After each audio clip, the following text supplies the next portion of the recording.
Hello, I'm Yerang Lee. My chosen topic is cassava leaf disease classification. Then I will start the presentation. First, I will explain the project content. This project's goal is identifying the type of disease present on a cassava leaf image. Specifically, it is task that classify each cassava image into four disease categories. In this task, there are some problems. First, the quality of the plant images is poor, so image datasets have a poor quality. The second one will be explained later, but the dataset is unbalanced. Among the five classes, the number of images in one class is higher than in other classes. I will treat this problem to this later. Next, I will explain the dataset configuration. Data exists in files containing images and labels corresponding to images. And there is also a file for what disease name each label is for.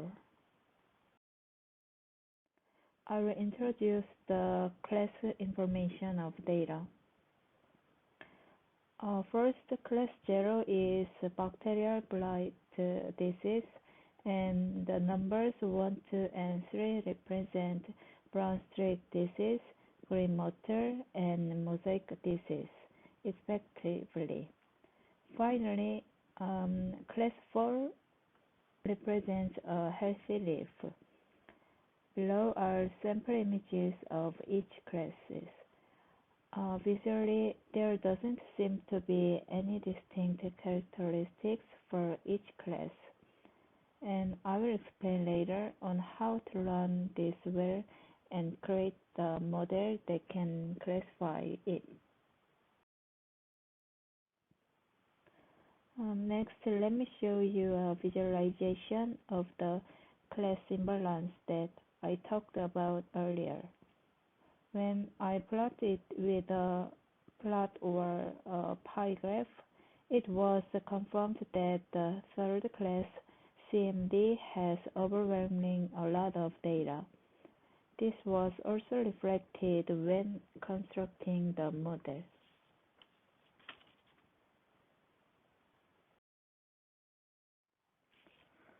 Next, now let's talk about modeling. The baseline for this project consisted of ResNet. However, I tried applying a more advanced model, EfficientNet. First of all, I will briefly explain EfficientNet. It is very common to try scaling up to increase the performance of ConvNet. ResNet, as we know it well, has improved the performance by increasing the layer depth from ResNet 18 to ResNet 200. Here we can see that the deeper the layer, the better the performance. This scale-up method is a major factor in improving performance. And there are three methods of scale-up method. The first is to increase the depth of the layer, and the second is to increase the channel width. The last thing is to increase the resolution of the input image. And an EfficientNet is the model that finds the optimal combination of these three methods. So, looking at the Crush comparison table below, EfficientNet achieved higher performance with fewer parameters. And if you look at the table at the bottom, you can see that the performance is higher compared to ResNet. And so I used EfficientNet as my first experimental model. The dataset in this project has one inference image. So, for the first model, I trained the model and tried to inference the one test image.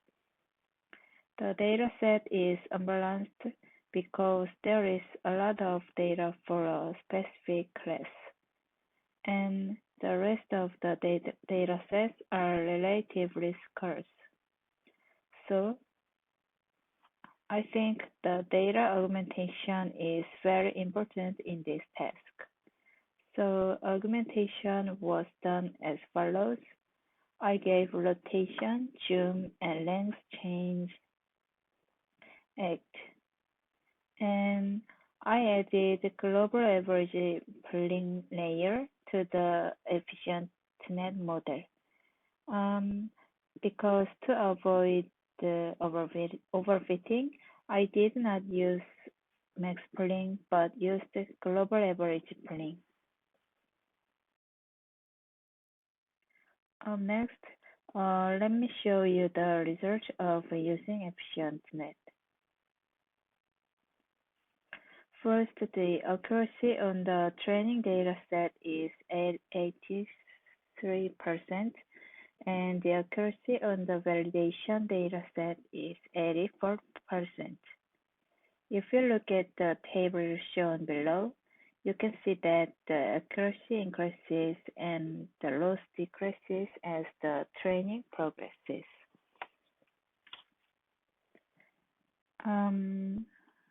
In the bottom in slide, here is the result for one inference image. This image resulted in a cassava green motor. Next, now let's talk about the second model. This time, I applied the ConvNeXt model. Before explaining the training method, let me explain what a ConvNeXt model is. Visual recognition started with VIT and quickly surpassed the conventional state-of-the-art ConvNet-based models. However, VIT faced difficulties in applying it to general computer vision tasks. Scene Transformer applies the prior, like sliding window strategy of ConvNet. This shows that the transformer can be used as a backbone for general vision applications and shows remarkable performance in a wide range of vision tasks.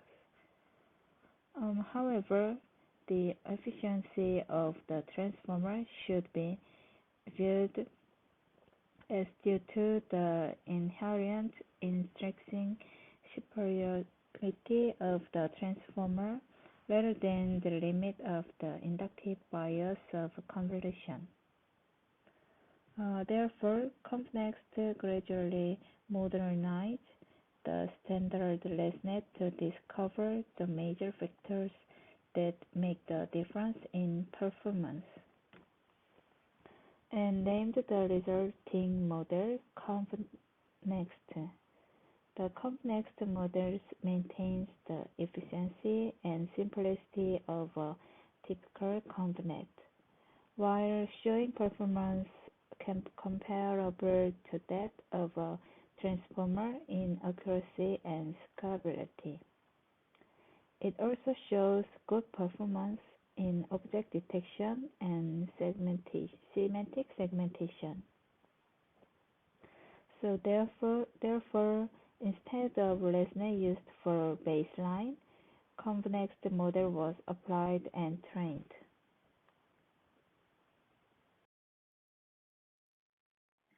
Finally, it is the result of training by applying the ConvNeXt model.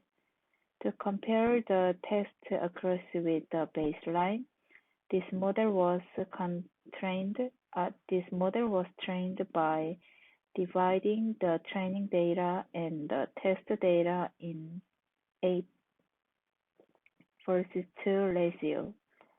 As mentioned earlier, important data augmentation for unbalanced data was done using Crate transform. The model used a ConvNeXt tiny model, a pre-trained model, and the parameters are as follows. The structure of the last layer is also shown below. So finally, as a result, the test accuracy was 18%. Compared to the baseline model using ResNet, the accuracy improved by about 3%.